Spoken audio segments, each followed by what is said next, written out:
Well, here we are back again, and the resin is cured and dried. Cured and dried, kind of the same thing. Anyway, the resin is cured. I gotta be careful how I touch this. There's a lot of spiky things, not a lot, but a few spiky things sticking off of here. So it will take a little bit of sanding. It turned out real well, I'd say. Definitely stuck and strong. So I am going to have to, lightly sand this with some sandpaper. I'm going to have to sand these edges off down here to get them back up to just below where the plastic is. We're going to have to clean off all the tape. Now, it's really rough. I don't know how bad that is, if it's bad. I don't think it's bad. I'm tempted to come back and put a layer of just resin on this, just to build up a layer of resin on here. And I think we're going to do that just for giggles, and the fact that I have a whole gallon of resin. So what I'm thinking of doing is we'll take the resin, we'll add some fluff to it, and which is basically chopped up fiberglass, and that'll thicken it up a little bit, and then we'll paint it on so that it doesn't all leak off or run down. You can see a lot of this ran down, and it kind of dried out the mat a little bit, at least around the edges. So it's quite textured, which isn't really a problem. But yeah, so let's go ahead, get our zoot suit on. These are always fun to put on, and then we're going to do some sanding and get our mask on, and yeah, what fun. All right, so let's do that. Here I go with the sanding. First, I'm going to use my grinding wheel to even out the lip around the bottom of the skylight. Oh, oops. Well, the fiberglass cover just popped off the skylight. So the fiberglass, as it turns out, did not fuse to the plastic skylight at all, which is kind of good. I will continue by grinding the lip and sanding the surface. Also, it turns out to be really strong, so I'm choosing to forego adding any more resin to the surface and just use it as it is.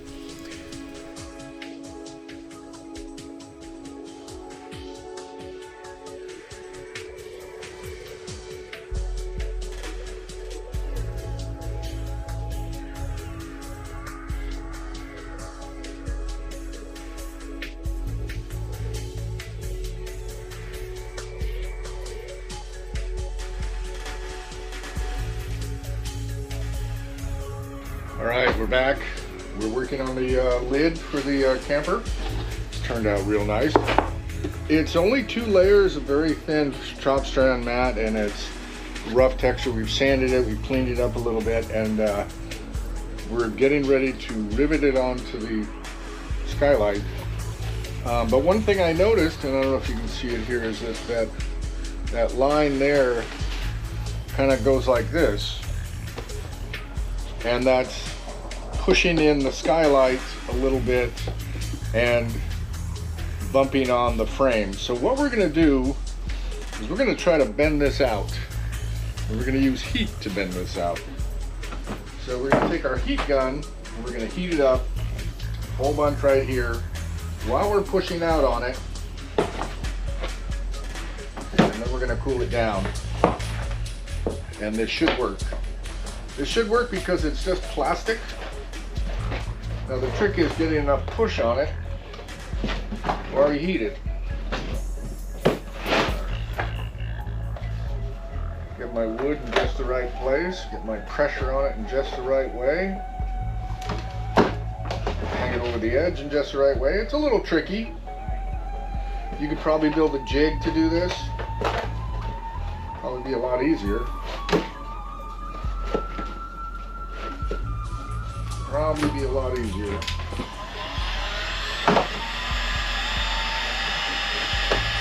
Really bent more here than anywhere. This will take a minute. Gotta get it hot. Gotta get it hot, but not too hot. So I'm actually holding the heat gun at full temperature, pretty darn close. And I'm keeping a really good eye on what I'm doing here. And I'm going to work this whole edge.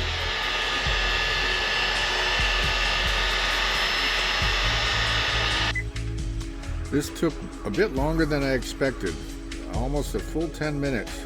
And as you can see, it was a struggle to hold the wood block in place. But I did not want to use my propane torch, which would have put a lot more heat into the plastic.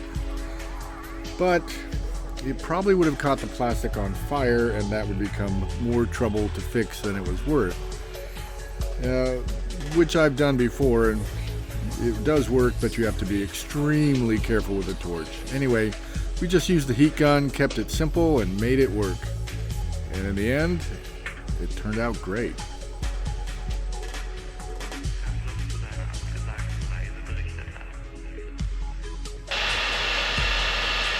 I can't believe how long this is taking.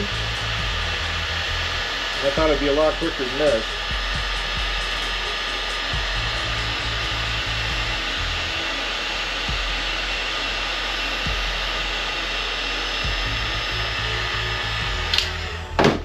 Alright, let's call that good.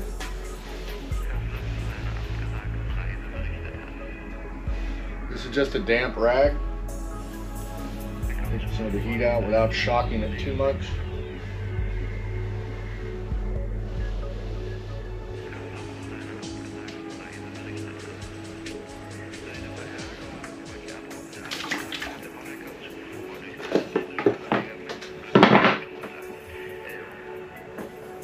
It's better,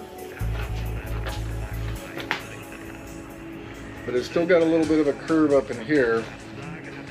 That might be it's actually 90 degrees right here, and that bows out a little bit. So I'm not sure that's a big problem. Before it was kind of leaning in like this, you know. So now I think it's just about right. Right on. Alright.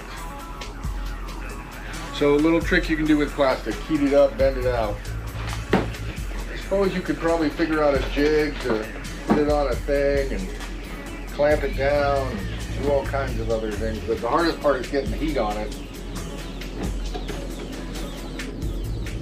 You'll have to keep an eye on it so it doesn't bow. Alright, we're back, and we're getting ready to put the fiberglass shell on top of the dome. So originally I thought this was going to stick to the plastic, but during sanding, I don't know if you noticed, it just popped right off. So that's great, because the actual shape of the skylight became the model for this casting, and that worked out really well. I shot a quick coat of black paint on it. Like I said, I'm not really attached to how this looks. You can see a line from the fiberglass layers, etc., etc. It's on the roof. It's not going to show. I don't care. If it was on the side of the RV, yeah, I would care. But up there, where it's just me, I actually kind of like the texture. It's really kind of cool. If I could get it without the seams, that'd be even greater, but you'd have to do a different thing for that. Anyway, we're going to go ahead and put it on here. Now, we're going to be careful with where we're going to set these rivets. We're going to set them from the inside out so they don't interfere with this. I'm going to open this all the way. That is opened all the way. It's going to be fun. So, let's see how this works.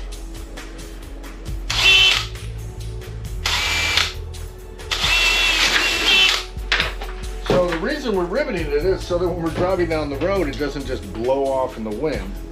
And I know it'll look funny, but with the rivet sticking out. Now this is below here, so it won't let water in.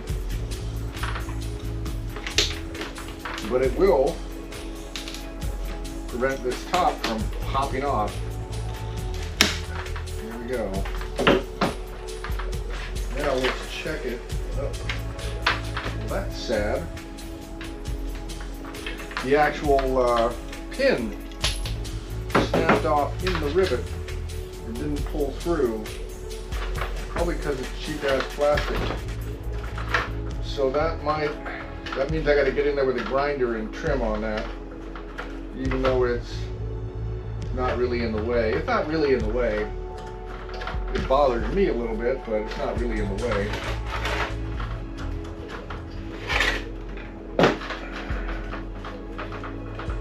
There we go. Look at that, clipped in there, you hear that?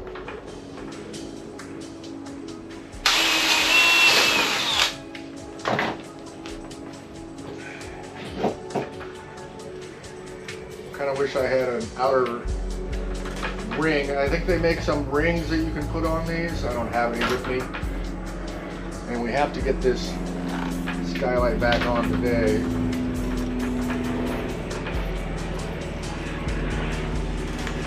It's acting up. Alright, that's it better. I don't know if you can see that in there. There's the rivet. Now, we probably only need like 4 of these. We're probably going to be limited by where the drill can reach. Well, I guess we can drill it from the outside.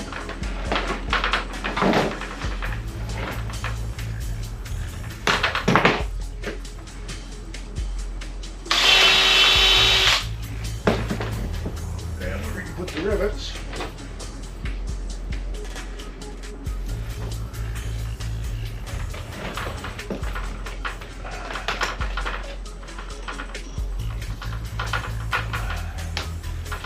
I'm being more careful this time to make sure I'm dead square with the rivet gun. Come on, you should break right there. So that may be why this one did weird things. Boy, do I need more than 2? Do it anyway.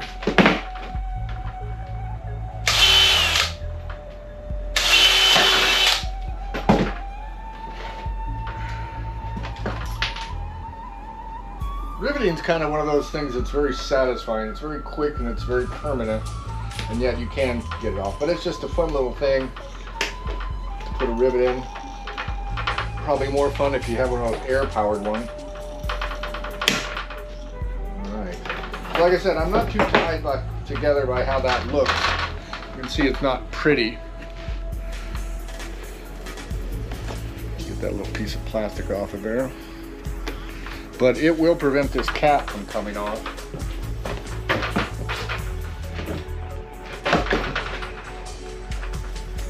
Push it up in there, right here.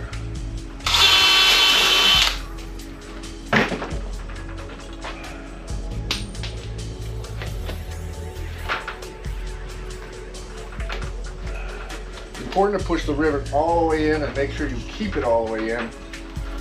Otherwise it'll pop wherever you've not pushed it to, and that's not good. You want the big flat flange to be tied up against the material you're riveting. All right, one more.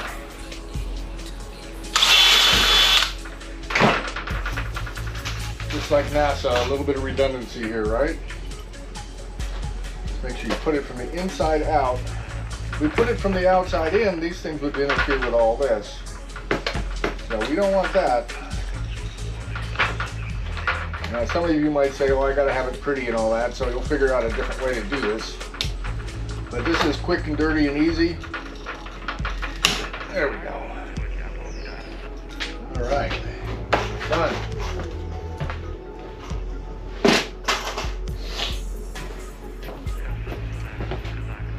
All right. Let's test it here.